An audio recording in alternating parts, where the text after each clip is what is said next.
Berarti puasa itu yang dimaksud Rasulullah bukan sekedar puasa lapar dan haus, ada puasa emosi. Baik. Maka beliau mengatakan innama fuddila shaum lima'dayain. Puasa itu Allah tinggikan, Allah utamakan karena dua hal. Pertama, sirrun wa amalun batinun. Puasa itu amal sir, amal yang rahasia. Orang nggak tahu kalau nggak dikasih tahu. Wa amalun batinun, itu amal batin. Maka orang-orang yang ingin mengolah batinnya, dia harus puasa. Kenapa orang Islam hari ini kurang tajam, kurang peka kolbunya? Karena jarang puasa.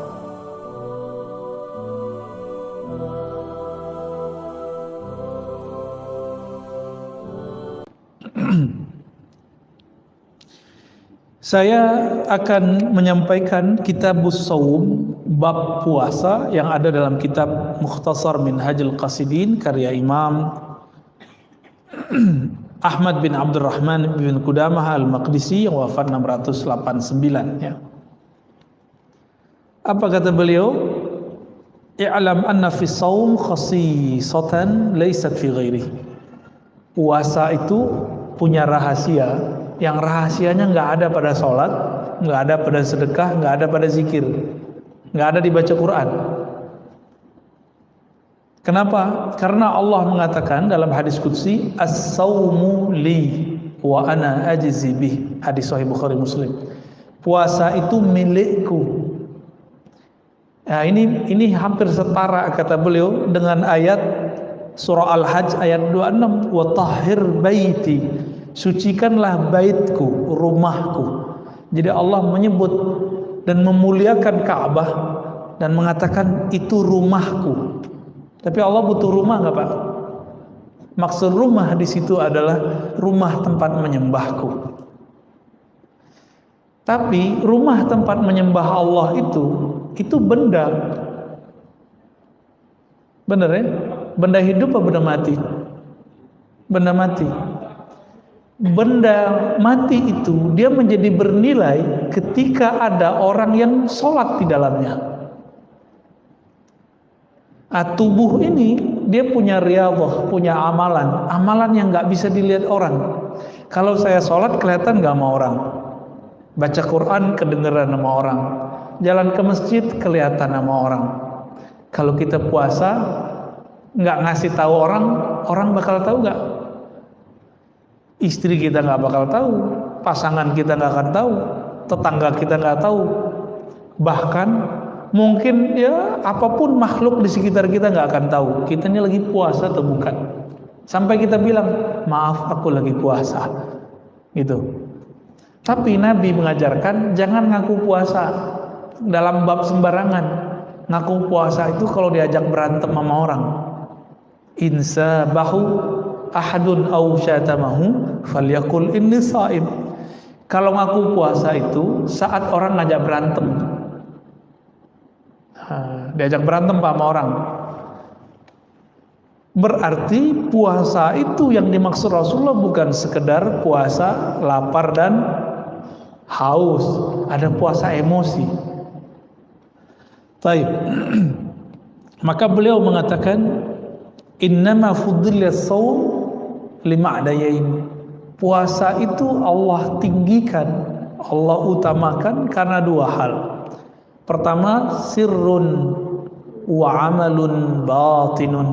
Puasa itu amal sir, amal yang rahasia. Orang nggak tahu kalau nggak dikasih tahu. Wa amalun batinun, itu amal batin. Maka orang-orang yang ingin mengolah batinnya, dia harus puasa. Kenapa orang Islam hari ini kurang tajam, kurang peka kolbunya? Karena jarang puasa. Firasatnya nggak bisa ditangkap. Kita dapat firasat, tapi kita nggak ngeh.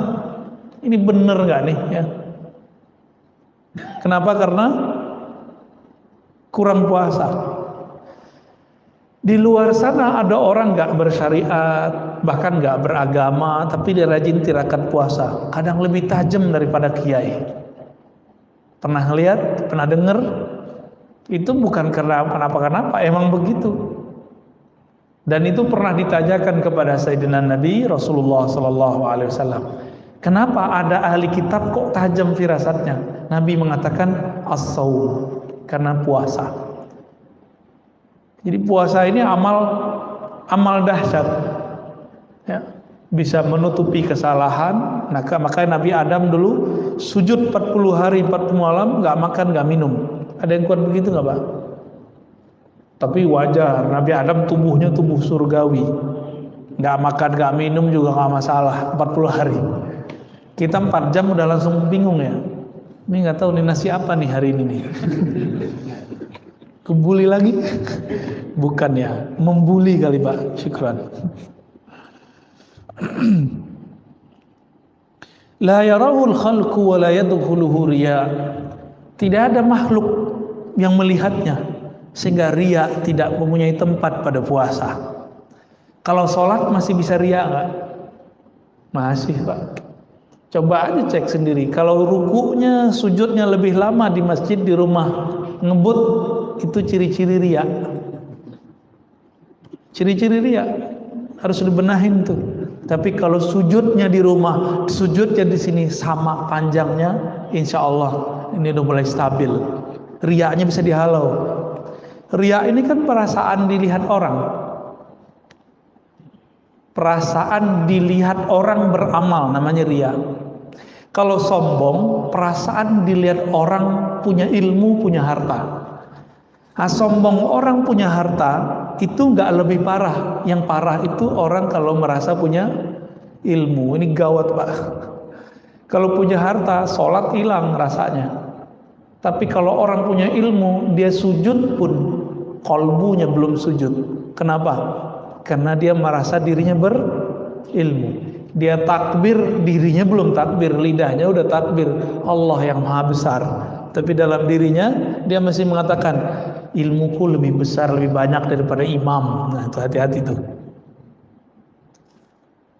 Jadi beda riya sama sombong apa? Ini kita ulang-ulang Pak. Dulu awal ngaji di sini saya pernah jelasin itu. Sombong ru'yatun nafs, ru'yatul ilm. Sombong itu saya melihat diri, merasa diri saya berilmu, merasa diri saya wali, merasa diri saya ini orang soleh, merasa diri saya ini lebih dekat kepada sunnah Nabi daripada yang lain, lebih aswaja dari yang lain. Ini hati-hati nih, sombong itu. Nah, kalau riya merasa diri beramal, karena merasa beramal ingin dipandang orang. Maka yang paling sering kena riya ini pengurus masjid Pak. Hati-hati Pak pengurus ya. Yang lebih parah lagi pendiri masjid. Pendiri masjid ini gampang sekali setan mau menggugurkannya. Jadi setan tuh intai terus. Karena Allah itu ganti. Orang yang bangun masjid Allah bangunkan nanti surga. Allah bangunkan surga. Maka setan tuh nunggu supaya surga-surga yang sudah kita bangun itu, istana-istana yang sudah kita dapatkan itu kita merobohkan kembali. Gimana caranya? Dia nunggu kita konflik. Bapak yang dulu bangun masjid ditunggu konflik dengan pengurus baru. Nanti kalau udah konflik, setan ngomong, kamu bilang dong, ini masjid kalau bukan karena kamu nggak jadi. Tunggu aja Pak, nanti setiap masjid orang akan ngomong begini. Benar nggak? Dan saya udah ketemu sering orang-orang yang cuma jasanya beberapa di masjid ngomong, kalau bukan karena saya masjid ini nggak jadi. Dia sudah punya istana di surga, langsung roboh. Roboh semua itu. Nauzubillah min dzalik.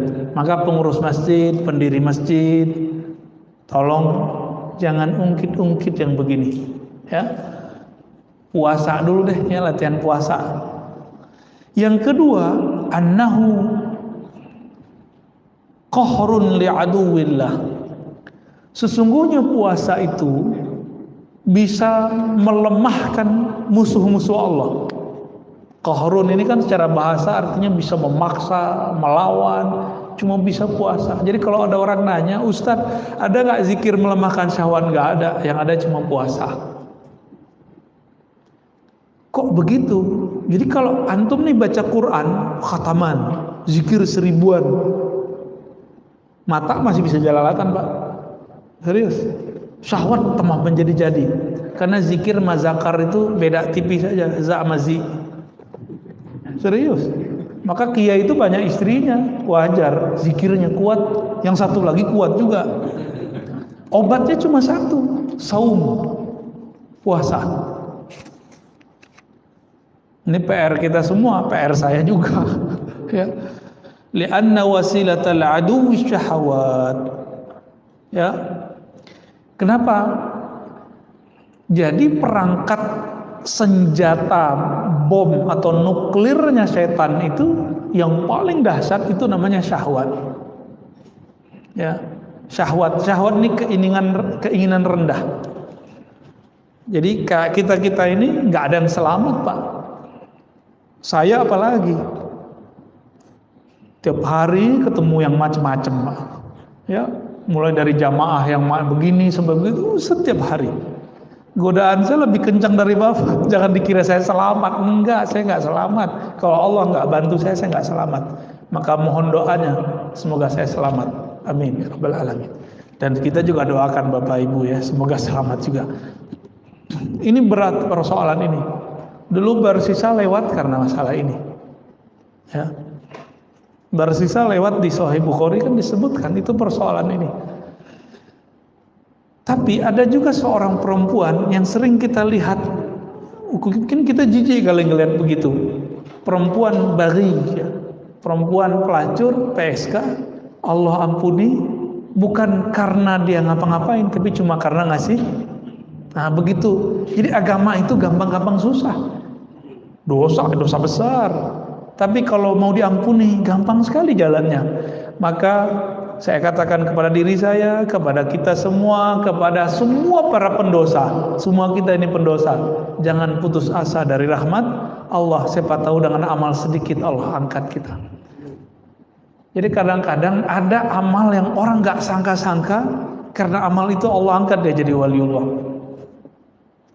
Kalau versi kita nih, perempuan yang tadi pelacur itu Allah ampuni dan dijadikan kekasih Allah cuma dengan ngasih si guguk.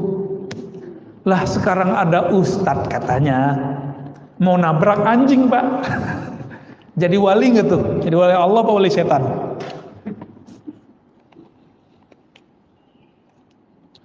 Innama tuqawwi syahawat bil akli atau tuqwa syahwat bil akli wasyurb. Syahwat itu hanya bisa dikuatkan dengan makan dan minum. Benar ya? Iya. Wah jujur aja lah Pak ya. Dulu kawan-kawan kita yang ya jadi ustadz nih punya rahasia nih saya sebutin ya. Itu kalau ngomong ketemu Pak, nggak ngomongin ilmu, itu makan tiap hari. Jadi para ustadz kiai itu kalau ketemu, kalau diawali dia ngomongin kasyafat, kasyaf langit. Kalau dia kiai ahli ilmu biasa ngomongin syahwat, urusan poligami. Nih serius nih Bapak ya. Serius. Terus kalau istrinya banyak gimana?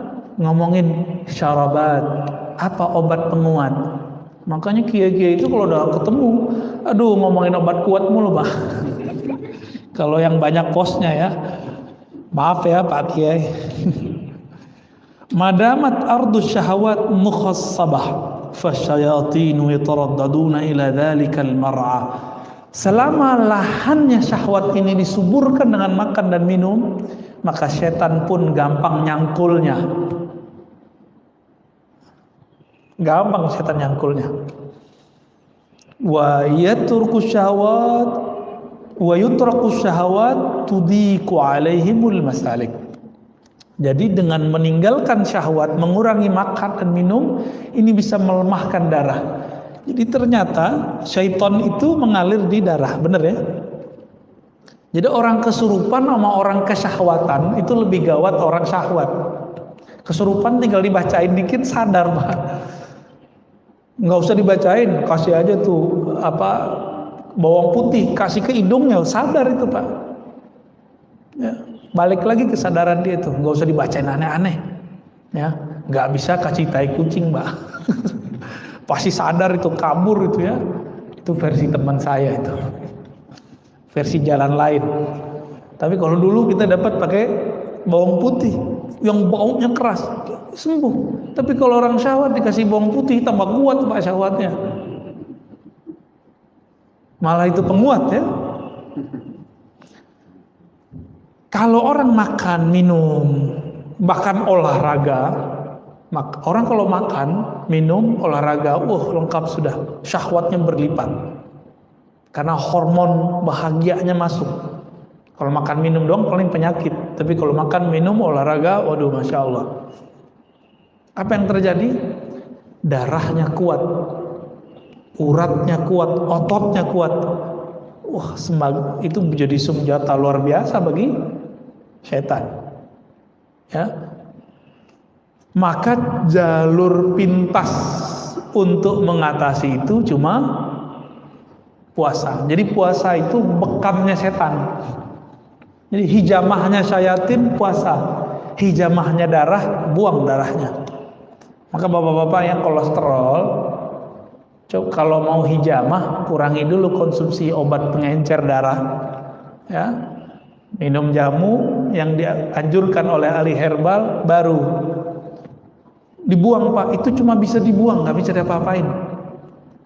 Ngapain darah disimpan-simpan di badan kalau kotor? Buang aja. Maka Nabi SAW ketika dimi'rajkan ke langit, beliau dipesani oleh Jibril, "Hai Muhammad, ihtajim. Hai Muhammad, berhijamahlah engkau. Berbekamlah. Coba amalkan Pak sunnah ini. Nanti punggungnya yang berat-berat itu, kepala yang sakit-sakit itu, ini tanda kolesterol kan beratnya di sini. Kalau orang stres di sini, Pak." Beda tuh ya. Kalau kena corona di sini dia stres dia. Tapi kalau di belakang, apalagi yang suka santen-santen tuh ya, soto Betawi itu santen kan, rendang Padang tuh, gaji-gajihan. Kalau gaji mah kita seneng Pak. Kalau gaji yang itu tuh, itu cuma bisa dibuang, buang aja. Orang Barat kan nggak punya pengobatan ala ya dicabut-cabut gitu darahnya, nggak ada. Pijit kan nggak ada, akupuntur nggak ada. Mereka mainnya ngobatin darah. Kalau kita jalur pintas, buang darahnya. Sama as-saumu hijamatus syayatin. Jadi ini boleh kita sebut sebagai sebuah istilah. Puasa itu hijamah, mengeluarkan syaitan, melemahkan syaitan. Ya, mau nggak ngelemahin syaitan? Ya kalau nggak sempat Senin Kemis puasa Daud, minimal puasa 3 hari dalam sebulan. Ya jatah badan itu Pak. Nah mengenai puasa nanti dia sebutkan di sini beberapa anjuran ya. Yustahabbus sahur wa ta'khiruhu. Dianjurkan sahur dan diakhirkan. Ini kita banyak orang awam ngomong saya nggak sahur, tapi dia ternyata makan minum. Minum itu sahur Pak. Saya cuma makan kurma, lah itu mah sahur. Jadi sahur itu nggak mesti nasi. Cuma orang Indonesia sahur mesti nasi, enggak. Ini sahur sehat kalau mau. Konsumsi kurma aja atau pisang. Udah itu aja konsumsi. Jangan banyak-banyak makannya. Katanya mau melemahkan syaitan. Terus ketika berbuka jangan langsung minum teh. Air putih dulu nih. Ini dulu minum. Nah, ini perintah Nabi. Terus kurma. Tapi saya yakin tubuhnya orang Indonesia lebih cocok dengan buah-buahan Indonesia. Meskipun kurma dianjurkan, kita ambillah kurma 1. Kita makan, ngikutin sunnah Nabi. Karena Nabi berbuka dengan kurma. Seandainya Nabi dulu ada di Karawaci, kira-kira gimana Pak? Dulu nggak ada impor-impor kurma, kira-kira pakai apa Nabi bukanya? Paling pakai pisang. Apalagi kira-kira buah-buah seger yang nggak asam di perut, cari aja. Kalau pisang kan ada yang asam, ada yang enggak. Ya, kalau kita mukanya asam Pak. Coba dicari aja itu. Sebenarnya pisang tertentu tinggal direbus, makan, direbus diungkep. Nah, saya yakin itu lebih cocok bagi orang Indonesia. Jadi jangan ngotot juga, Ustaz harus kurma. Loh, ente bayangin, di zaman dulu Islam baru masuk ke negeri ini, belum ada namanya impor-impor kurma. Orang buka pakai apa? Maksudnya pakai buah seger. Jadi kolak nanti Pak, tunggu ya, ini udah nafsu aja nih kalau udah ngelihat macam-macam. Udah begitu sholat dulu, nanti baru mau makan kolak, mau makan apa tadi, mau minum teh. Kayaknya nggak seger kalau nggak minum teh dingin. Nanti itu ya, selesain dulu sholat. Nah ini kalau mau cara berbuka yang berkah, ya, insya Allah itu lebih baik. Wa ta'jilul iftar wa ayyaftura 'ala tamr, ya, mendahulukan berbuka dan berbuka dengan tamar. Nah, ini karena tamar kurma itu dulu paling mudah ya. Wa yustahabbul jawd fi Ramadan wa fi'lul ma'ruf wa qasratus shadaqah iktidaan bi Rasulillah. Dianjurkan di bulan Ramadan, kalau kita sudah biasa dermawan, di bulan Ramadan dermawannya naik berkali lipat. Jadi jangan pelit bulan Ramadan, banyak-banyakin. Kenapa? Karena Nabi kalau bulan Ramadan itu duit masuk itu keluarnya secepat masuk. Masuk keluar. Wah, starter kita gimana? Nah, masih bilang gimana matematikanya, masih matematika insan, belum matematika ilahiyah. Ya.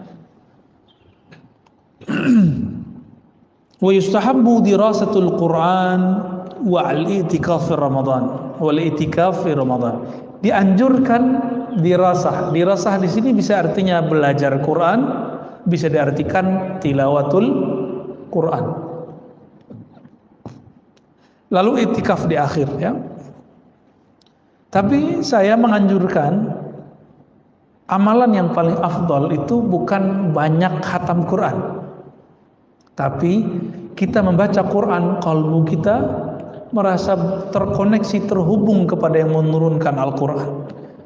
Maka tips yang kami ajak kepada teman-teman kami yang mau khatam Quran, sebelum baca Quran zikir dulu, istighfar, ta'awuz, perbaharui syahadat, kalbunya disebut nama Allah. Ya Rahman, Ya Rahim, apa nama Allah yang kita kenal. Kira-kira sudah tenang, baru kita baca Al-Quran. Nanti pas baca Quran ada muncul sedikit saja di dalam hati rasa malal. Apa arti malal? Bosan. Berhenti dulu Pak, taruh lagi Qurannya, zikir lagi. Atau sholat 2 rakaat. Selesai Assalamualaikum, zikir sebentar, tenangkan diri, yakinkan bahwa Allah yang menurunkan Quran itu memandang kita, dan betapa ridho dan senangnya Allah. Risalah-risalah cintanya yang bernama Quran dibaca oleh hambanya. Rasa itu muncul, baru baca Quran lagi. Begitu Pak terus. Jadi seumuran kita ini, apalagi sudah di atas 40, 50, 60, nggak usah ngejar 7 kali khatam, nggak usah. Capek Pak. Ya. Ngamal tuh nggak usah ngoyo.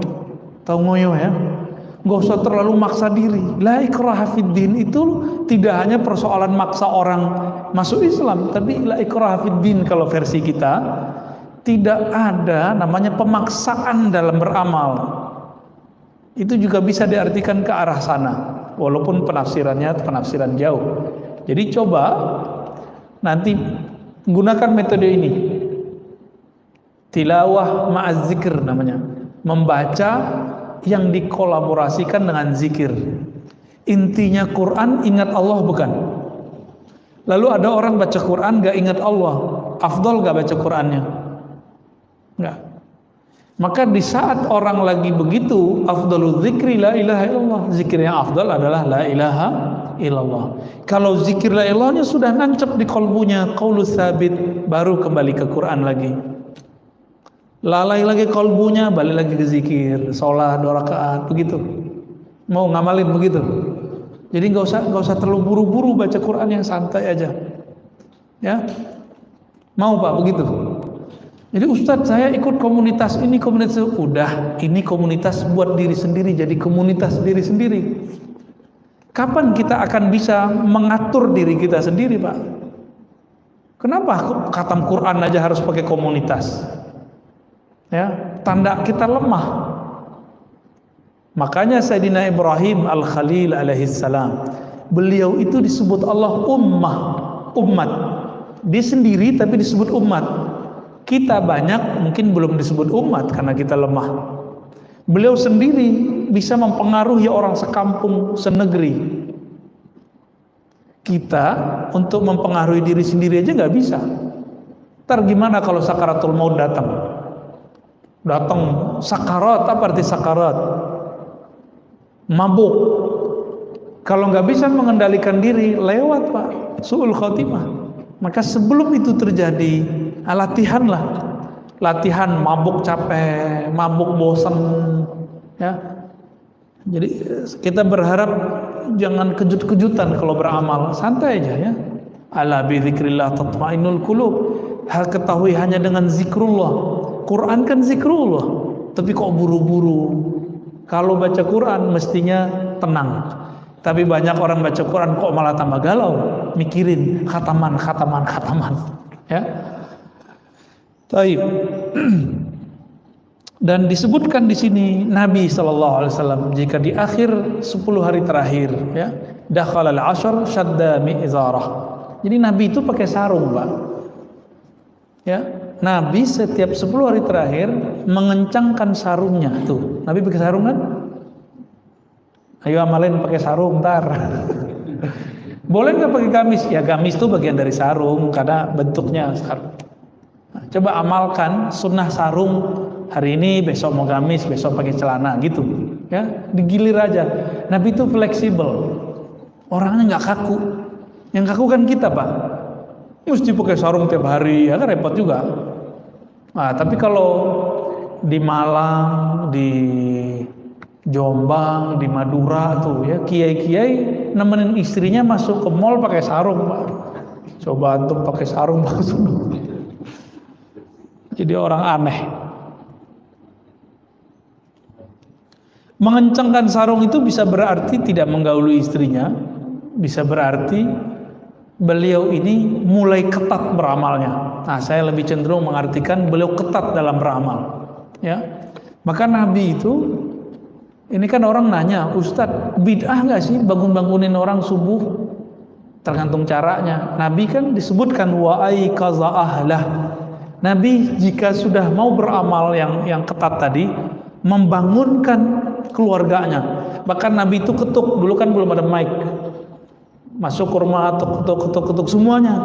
Keluarga Nabi kan banyak, istrinya 9 waktu beliau mau wafat. Lalu anaknya, istrinya, sepupunya itu dibangunin semua. Nah, disitulah sunnahnya membangunkan orang qiyamul lail. Jadi kalau ada orang nanya, ada nggak sih dalilnya? Ini dalilnya. Dulu metodenya manual satu-satu, sekarang bisa lewat toa. Ya, bukan tua Pak ya, toa. Pakai sound, pakai mikrofon. Yang penting jangan ugal-ugalan. Ini masjid Baitullah, rumah tempat menyembah Allah. Maka ini hati-hati Pak, nanti anak-anak muda jangan sampai nggak beradab ketika dia membangunkan orang di masjid. Gimana? Nah itu nggak benar itu. Nah, diajarin. Ya, ini kasihan Pak, jangan diganggu ya. Biarin. Annahu kinayatun anil jidd wa tashmir, anil jadd wa tashmir fil amal, ya. Ini maknanya adalah mengetatkan amalan. Dan bagian nomor 2 terakhir, jadi ada 2 poin lagi. Imam Ghazali yang merupakan sumber kitab ini, Imam Ghazali punya kitab Ihya diikhtisar oleh Ibnul Jauzi, Ibnul Jauzi diikhtisar lagi oleh Ibnu Qudamah Maqdisi. Membagi kelas sholat saum itu menjadi 3, dan kita nanti akan sering dengar ustadz berceramah di bulan puasa nanti mengenai pembagian ini. Tapi saya nggak mau teoritis, nanti kita langsung tunjukkan prakteknya ya. Yang pertama saumul awam, saumul umum, puasa orang umum. Puasa umum itu puasa dari makan, minum, dan jima. Cuma itu.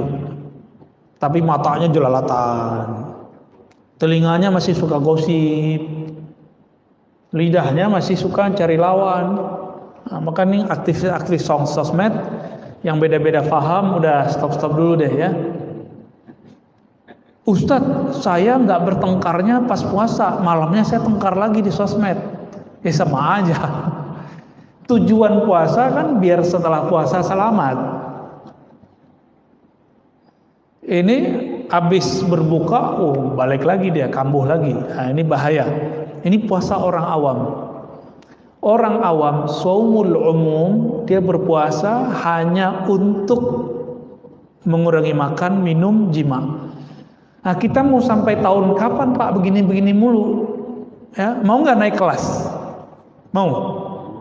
Nah, sekarang jangan cuma lapar sama dahaga, sama jima. Sekarang ditambah puasa anggota tubuh dari maksiat. Mulai puasain mata. Itu kalau buka YouTube kan ada iklannya macam-macam Pak, berarti kurangin dulu nonton YouTube-nya ya. Saya mau nonton Ustadz di YouTube, nggak usah dulu deh, tar aja, cari yang nggak ada iklannya, cari yang channel yang nggak ada berbayarnya, monetize-nya, kan bisa kita cari, kan kelihatan, ya, kelihatan ada kuning-kuningnya itu ya. Lah Ustadz, saya ini mata udah bebal, belagu gaya dia ya, mata saya sama aja yang buka menutup, saya nggak percaya. Ya, kiai aja lewat, barsiso aja lewat, masa ente nggak kuat, masa ente kuat gitu. Jadi kalau ada orang bilang bagi saya sama aja, orang buka-bukaan sama tutup-tutupan, wallahi ini nggak mungkin, ya nggak mungkin. Dulu kita di Istiqlal, pas keluar naruh sendal, saya kan pernah cerita, ya. Pas di samping saya ada juga yang ngambil sendal, tapi masya Allah Pak, badannya masya Allah, ini kelihatan juga sama saya sekali. Tapi yang melotot matanya itu si penjaga sendal. Kita dicuekin sama dia, kita mau ngambil sendal nggak didengar sama dia. Akhirnya kita bilang, mas sendalku. Gitu amat sih ngeliatin orang. Iya di rumah gitu-gitu aja katanya. Masya Allah. Itu udah di masjid Pak. Maka di masjid, bahkan di Masjidil Haram, banyak yang modus sengaja nyenggol-nyenggol orang India, ya, cewek-cewek Turki yang bening-bening.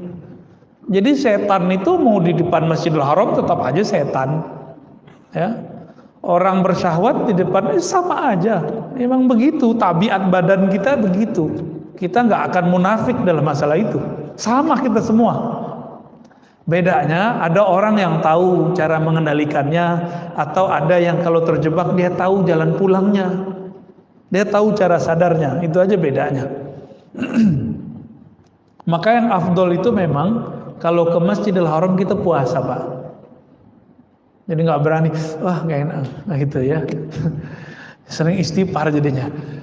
Ini namanya puasa khusus. Jadi puasa khusus ini, kalau khusus bahasa Arab artinya istimewa. Tadi puasa orang awam. Kalau sudah naik ke puasa yang istimewa, itu anggota tubuh ikut puasa. Itu dia bahagia itu Pak. Ya, Allah mandangnya sudah ridho. Itu puasa udah langsung diterima.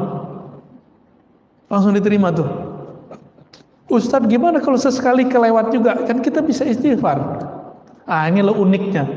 Orang kalau belum sampai ke taraf ini, dia nggak tahu kalau tobat istighfar itu ada tingkatannya. Ada puasa dari dosa zahir, ada puasa dari dosa batin. Ini baru dosa zahir nih. Cobain Pak, ya. Berpuasa dari dosa yang zahir, mata yang jelalatan, mata yang memandang orang rendah, telinga yang mesti suka gosip. Bahkan untuk mendengarkan kajian-kajian perdebatan kurangi, nanti jantung kita nipas dia, Pak. Bener nggak? Ini kalau dengerin Ustadz Fulan, apalagi yang ngadu-ngadu saya sama siapa gitu ya, nanti jantung antum tuh deg-degan tuh. Coba itu nggak usah ditonton dulu. Ini yang buat video ngadu-ngadu orang, ente stop dulu deh bulan puasa. Ya, ini kan banyak yang hobi. Ada yang motong-motong video, ya masya Allah. Kalau motongnya nggak bener, saya nggak tahu tuh hisapnya ntar gimana di sana ya. Ada yang di atasnya istimewa, khususil khusus, begitu di kitabnya. Apa kata beliau? Nah ini agak berat bahasanya. Kita pakai bahasa Arabnya ya. Fahuwa saumul qalbi anil himamid daniyah. Puasa yang di atas istimewa tadi, ini kelas 3 nih. Tadi kelas 1 umum, kelas 2 khusus. Kelas yang lebih khusus lagi, ini kalau sudah bisa puasa begini, udah jadi calon wali Pak kita. Mau nggak jadi calon wali? Ya mau semua, masa nggak mau jadi wali sih? Wali artinya apa? Kekasih Allah. Wali itu bukan orang sakti Pak. Wali aja mati kok. Ini salah satu ulama kita, wali itu ya, waliullah itu. Abah Uci Turtusi, gurunya beliau ini, guru kita semua. Ya. Wali meninggal, apalagi yang bukan wali. Biasanya wali itu kalau meninggal dikasih kabar dulu biasanya. Nah kalau walinya spesial, dia bisa request meninggalnya kapan. Seperti Nabi, kan wali ini pewaris para Nabi. Nabi Adam bisa nolak, Nabi Musa nonjokin malaikat maut Pak. Hadis Bukhari itu. Malaikat maut datang nyamar jadi orang biasa. Ditanya oleh Nabi Musa. Nabi Musa belum memakai kolbunya, masih pakai pikirannya. Mana anta? Ente siapa? Saya malaikat maut mau cabut ente. Nabi Musa dilawan ya. Dulu orang ditonjok Nabi Musa langsung mati. Itu kekuatan Nabi Musa tuh. Ditonjok Nabi Musa langsung mati. Makanya bisa megang tongkat sehingga bisa memukulkan ke pantai itu, ada batu di tepi pantai Laut Merah. Itu cuma Nabi Musa Pak di zaman itu. Kalau bukan beliau yang megang, itu tongkat nggak bisa bekerja sehebat itu dengan izin Allah tentunya. Baru sembelah itu laut. Saking kuatnya itu. Coba antum mukul-mukul tuh. Ini aja belum tentu patah ya. Jadi karate sekarang tuh nggak ada apa-apanya ya. Taekwondo apa boxer mecah-mecah itu nggak ada apa-apanya sama Nabi Musa. Ditonjok itu matanya keluar Pak. Matanya malaikat mau keluar matanya langsung. Ya. Kayak film-film kartun tuh. Itu kejadian tuh Nabi Musa. Tapi itu kan penjelmaan malaikat maut. Itu bukan malaikat maut yang asli. Cuma penjelmaan aja. Balik lagi ke Allah. Ngadu ya Rob, saya ditonjok sama Nabi Musa. Baru dikasih tahu ya bahwa jatahnya udah habis, baru dia mau terima. Jadi Nabi sama wali-wali yang spesial itu bisa request Pak meninggalnya. Ya. Said Muhammad Alawi Al-Maliki Al-Makki, ulama kita, guru besar kita di Mekah, dulu request, ya Rob, kalau engkau mau ngambil aku, tolong ambil lagi ngaji sama teman-teman, sama murid-murid, sama sahabat-sahabat. Bener Pak, bulan puasa, beliau agak aneh sekali itu, nggak mau berhenti ngaji. Udah sampai waktu mau sahur, masih ngaji. Baru rehat-rehat bentar, ya suasananya masih suasana taklim. Allah jemput beliau. Jadi mulia sekali. Orang kalau lagi pengajian mulia nggak? Yarfa'illahu allazina amanu wallazina utul ilma darajat. Orang berilmu lagi ngajar itu diangkat sama Allah. Nah, lagi begitu diangkat nyawanya. Ya, beliau wali besar itu ya. Nah, semoga kita diangkat oleh Allah dalam keadaan yang mulia. Amin ya rabbal alamin, di tempat yang mulia juga ya. Saumul qalbi, puasa qalbu dari himamid daniyah, angan-angan rendahan. Jadi jangankan memandang yang haram, kepikiran yang haram aja nggak mau. Nah ini dia puasa kolbu, wal afkar al mubi'idah anillah, atau pikiran, angan-angan yang menjauhkan diri kita dari Allah Subhanahu wa taala. Wa kaffuhu amma siwallahi taala bil kulliyah, lalu menahan hati supaya tidak berpaling kepada selain Allah. Berarti puasanya orang-orang yang khusus ini itu sudah masuk kepada puasa dari kelalaian kolbu. Bagi mereka puasa rohaninya rusak kalau kolbunya lupa mengingat Allah. Maka saya ingat dulu waktu masih kecil, umur 12 tahun, saya datang ke salah satu guru saya yang ahli zikir. Apa kata dia? Ente tahu nggak bocah? Wali Allah itu kalau lupa sedetik saja, satu nafas saja mengingat Allah, mereka tobat. Dulu nggak kebayang, Mbak. Maksudnya apa? Dikata guru kita. Pas baca kitab Imam Ghazali, faham kita. Oh, ini ternyata maksudnya. Jadi puasa mereka tidak hanya sekelas makan, minum ditahan, jima ditahan, syahwat ditahan, enggak. Tapi sudah masuk ke level di kolbunya nggak boleh kemasukan apa aja kecuali nama Allah Subhanahu wa taala. Nah, ini kalau nggak dibimbing nggak bisa, Pak. Dulu kita puasa fisik yang bimbing orang tua. Apa kata orang tua? Ente kerjain ini, kalau puasa 30 hari dapat hadiah sepeda, misalnya gitu. Nah, ini kolbu ini butuh ada mursyid. Maka saya pastikan nih Bapak nggak akan sukses mencapai puasa ini kalau nggak ada mursyid. Nggak akan sukses. Mursyid badannya adalah orang tua kita dulu puasa badan. Kalau puasa kolbu, mursyidnya harus ahli kolbu. Ya. Wa hadha shaum lahu syuruh ta'ti fi ghairi hadzal mawdi', ya. Penjelasan mengenai ini ada di bab-bab setelahnya.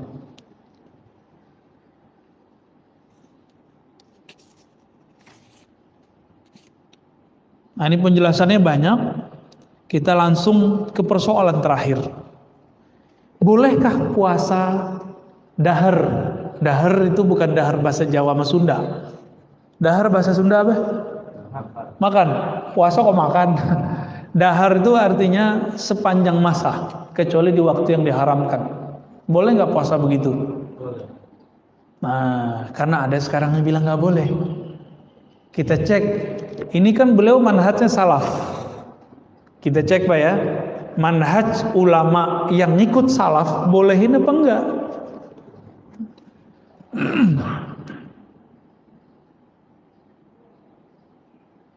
Fa amma saumud dahri fa fi afradi Muslim min hadits Abi Qatadah anna Umar radhiyallahu ta'ala anhu sa'ala an-nabi sallallahu alaihi wasallam faqala kaifa man yasumud dahr kullah qala la sama wa la aftar illam yasum lam yuftir. Jadi Umar pernah konfirmasi ke Nabi tentang puasa dahriyah, puasa setiap hari. Kata Nabi, ya nggak apa-apa, dia tidak berpuasa, tidak berbuka, lam yasum wa lam yuftir. Wa hadha mahmulun ala man sarada shaum fil ayyam al-manhi. Tapi dilarang jika apa? Jika dia berpuasa di hari yang terlarang, maka dikatakan la shoma wa la aftara. Ya. Lalu dikatakan di sini, faqad ruwiya an Hisham bin Urwah anna abahu kana yusridu shauma wa kanat Aisyatu tusarrid. Jadi ada ulama salaf di kalangan sahabat dan tabi'in itu berpuasa hampir tiap hari kecuali di hari yang haram. Yang haram apa aja? 2 hari raya. Ya. Terus hari tash udah Pak beres. Berarti cuma dua time itu 5 hari.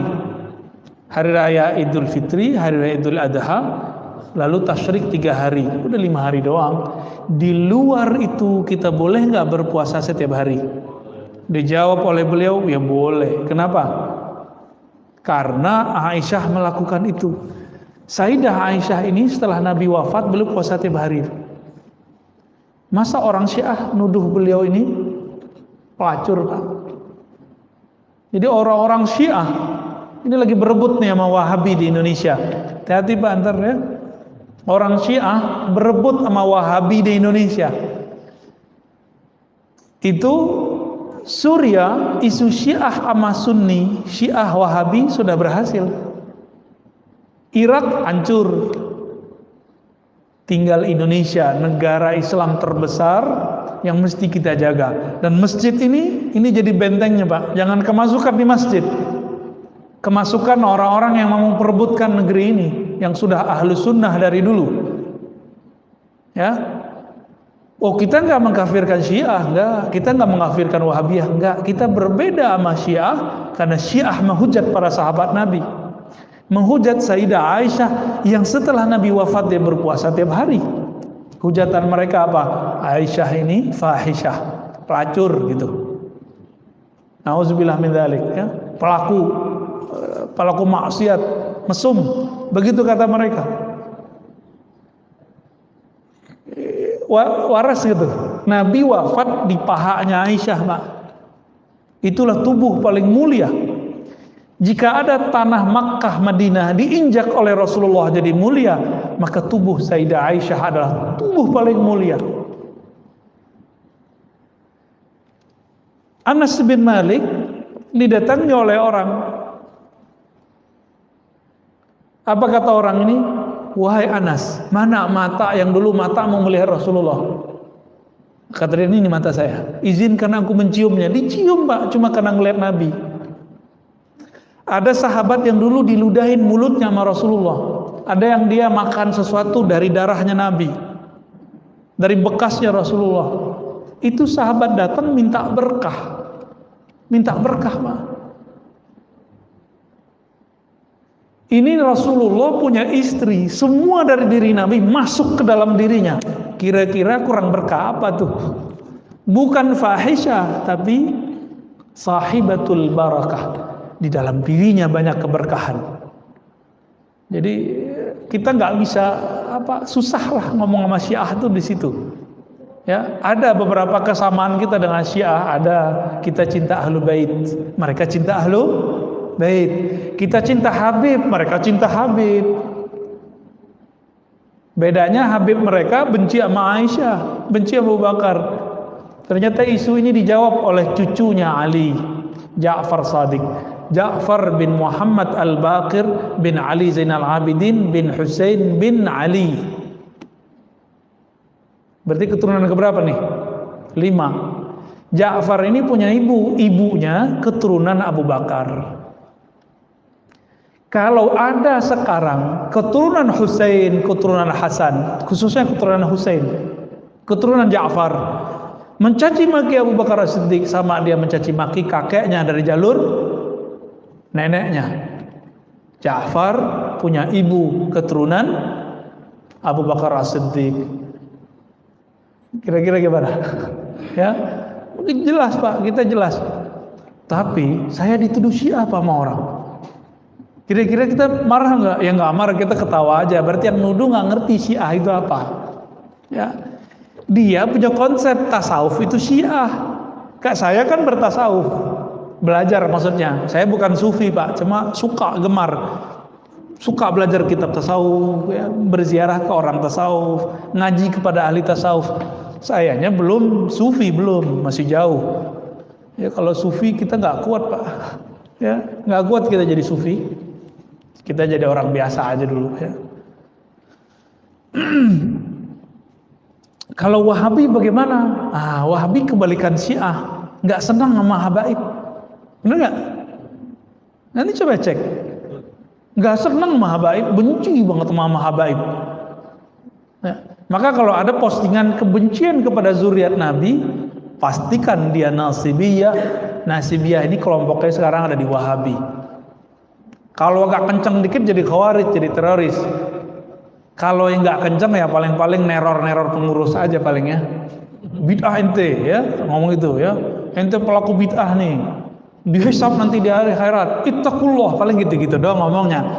Ya masih bisa diatasi lah itu, kita ngobrol, ngopi bareng, selesai, Pak. Tapi kalau yang sudah yang bersenjata itu nggak bisa ngomong kita, ya. Nah, semoga salafi Wahabi yang ada di Indonesia cuma teror begitu aja, teror verbal, nggak apa-apa lah. Jangan sampai teror nembak, jangan, nggak boleh, ya. Kalau ada habisin. Kita meminta kepada pemerintah habisin mereka. Tapi saya yakin kebanyakan salafi di Indonesia itu salafi ngaji aja. Kencengnya di pengajian aja. Tapi kalau ini dibiarin terus, coba lihat. Si Ustadz A, Ustadz Fulan udah mulai menentang lagu Indonesia Raya, benar nggak? Bagi dia Indonesia Raya itu tauhid, Pancasila tauhid. Ini kan ambigu, nggak boleh melawan pemerintah, tapi dia anti sama konsep falsafah pemerintah. Ambigu dari kepalanya, ambigu. Ya manhaj ambigu inilah yang sekarang diminati oleh orang-orang baru ngaji. Ya, kita lama ngaji, tapi berasanya kayak baru ngaji juga ya. Sayyidah Aisyah radhiyallahu taala anha, beliau puasa hampir tiap hari. Jadi kalau antum mau bilang ini bid'ah, wah istri Rasulullah bid'ah dong. Berani bilang istri Rasulullah bid'ah. Urwah ini masih keluarganya Aisyah, itu puasa hampir tiap hari. Dia sanadnya ke Sayyidah Aisyah. Utsman juga sama.